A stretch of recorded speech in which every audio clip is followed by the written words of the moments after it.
এয়ারক্রাফটের ভেতরে স্বর্ণ পাওয়া গেলে কঠোর ব্যবস্থা নেওয়া হবে বলে হুঁশিয়ারি দিয়েছেন জাতীয় রাজস্ব বোর্ড এনবিআরের চেয়ারম্যান আব্দুর রহমান খান। রোববার হজরত শাহজালাল আন্তর্জাতিক বিমানবন্দরে কাস্টমস হেল্প ডেস্ক উদ্বোধন অনুষ্ঠানে এসব কথা বলেন তিনি। এনবিআর চেয়ারম্যান বলেন, যেসব এয়ারক্রাফটের ভেতরে স্বর্ণ পাওয়া যাবে এর দায়িত্ব তাদেরই নিতে হবে। বারবার এ ধরনের ঘটনা ঘটলে সংশ্লিষ্টদের সঙ্গে আলোচনা করে আইনগত ব্যবস্থা নেওয়া হবে।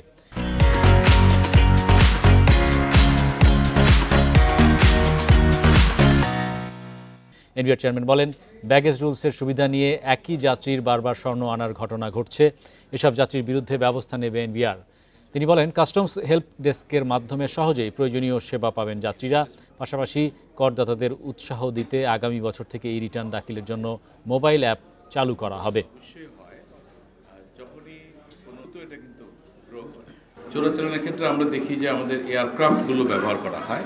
আমি আজকে সিভিল এভিয়েশনের চেয়ারম্যান মহোদয়ের সাথে বসবো এবং প্রয়োজনে আমরা কঠোর আইন করব যে সকল এয়ারক্রাফটের বডির ভিতরে করে স্বর্ণ চোরাচালান হয়, একেবারে আলাদা করে মেকানিজম করে, সেগুলোর দায়িত্ব কিন্তু সংশ্লিষ্ট এয়ারক্রাফট অথরিটিকে নিতে হবে।